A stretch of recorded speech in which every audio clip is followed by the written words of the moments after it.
like this in Yeah, here. yeah, I know. And then you come out here, you get rid of your filler, you put new core in, and then you can, because it's much easier to work the outside than the inside. Than the inside. Okay. There's no point trying to cut in here. Yeah, yeah. You cut out here. Yeah, I do it the opposite way.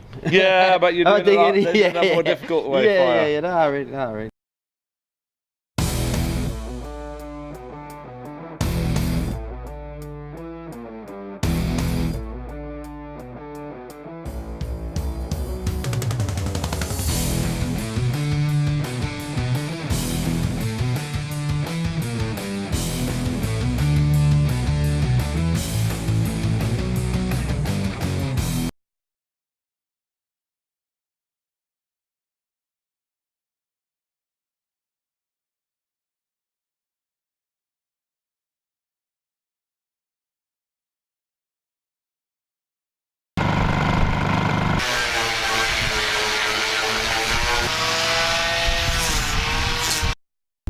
Here we are then. Here's a few boat updates since last time.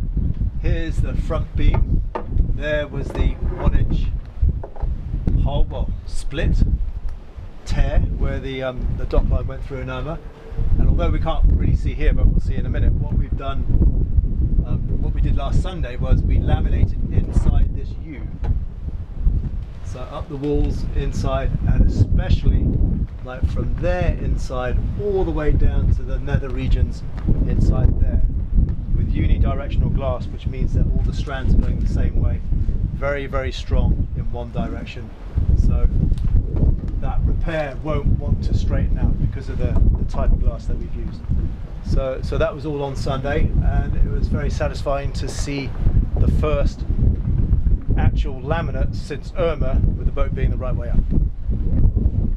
So, here we are again at that same front beam from above now, and I can illustrate what we've done but what we haven't finished quite clearly if you listen to this. So quite a hearty ring there in the middle, hollow, and then strong again.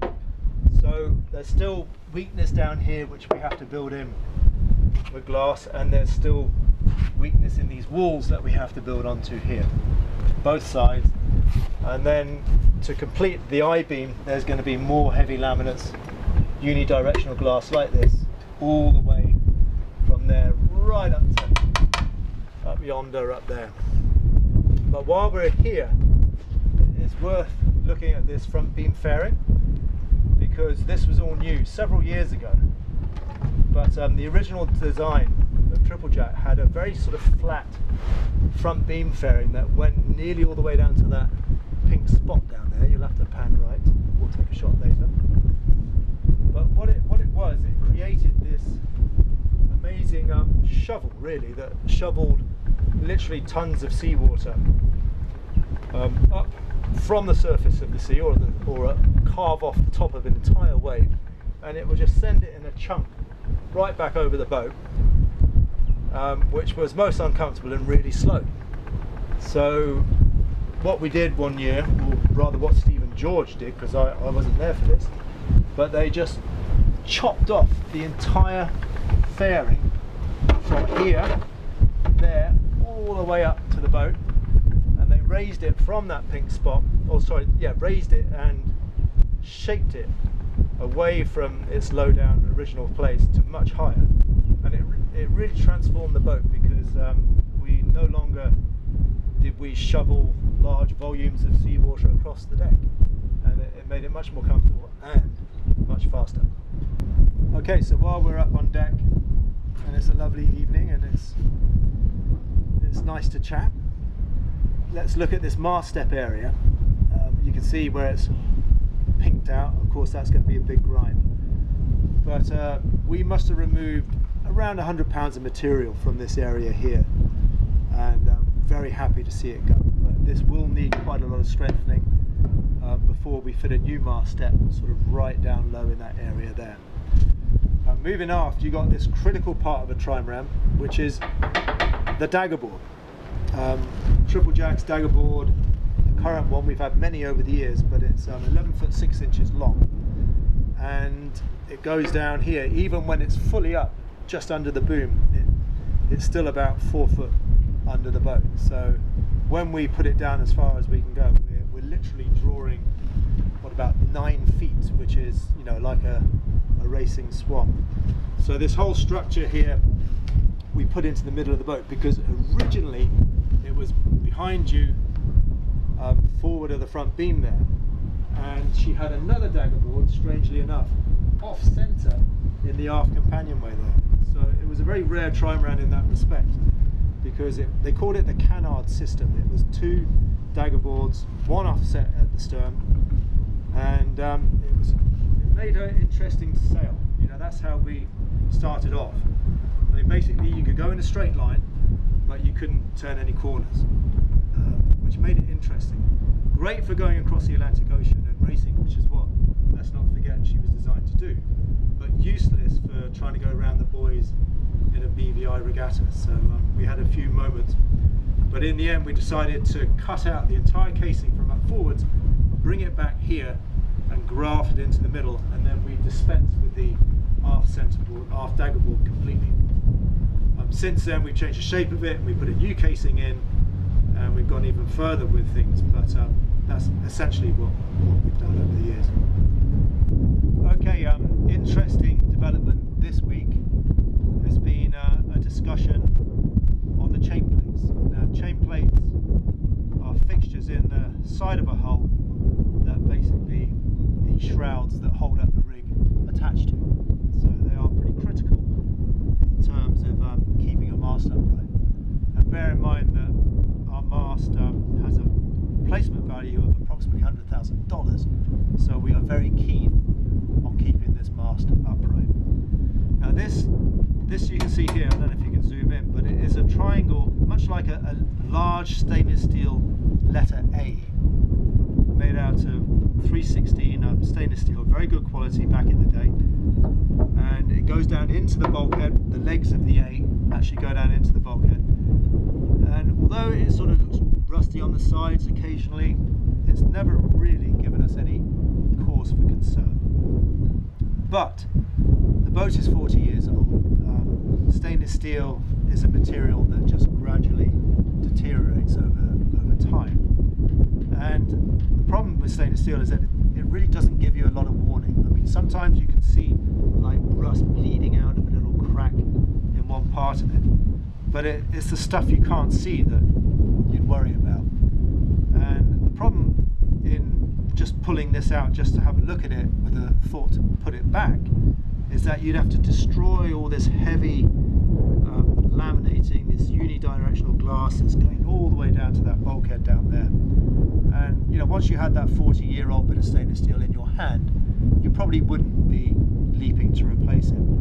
So the excitement this week is all about us manufacturing our own carbon fiber composite chain plates that we will actually laminate into this bulkhead in a very sort of strong fashion. And of course all this is possible because the whole deck is opened up. I mean, to do this job in the future, if we closed up the deck and we just left the stainless here, would be a big job. Now I'm not saying we are doing this because, you know, these chain plates here have never ever let us down. We're going to polish these first and see if we can see any bleeding of rust. But it's kind of like when you talk about when you should reef when you're sailing. You reef. The answer is you reef when you first thought about it. Now there's an old rusty chain plate. When do you replace it? Well, when you first thought about it. And that's the situation we're in. I kind of think we're going to be doing it. So you're probably wondering what all the pink stuff is. Well, market, farmer's friend. The pink stuff marks dreaded grinding sites. So everywhere you see where there's pink, it's got to be ground through years worth of paint and filler and general nonsense until we get back to what we call laminates, which you can actually start repairing up from. And yes, sad to say, there's quite a lot of pink, and it's not even all of it because I haven't pinked over there yet.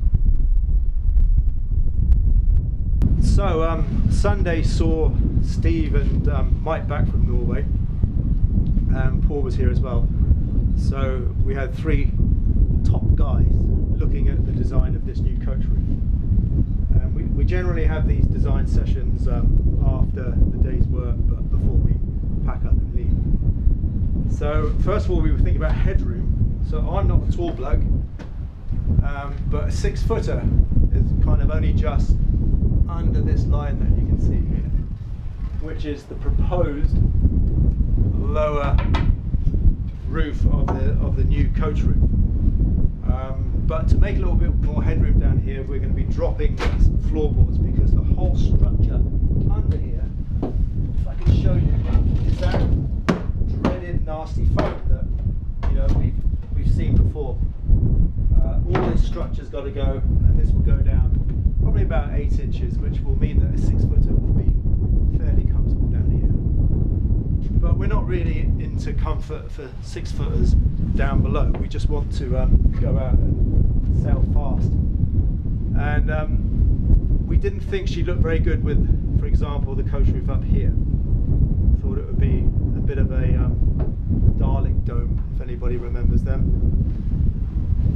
So that's it. That's roughly the curve we're looking for. And it will not only curve fore and aft, it will also curve off to the sides here, and it will then become a compound curve, which in building terms is very strong, a bit like an egg. Not for the faint-hearted.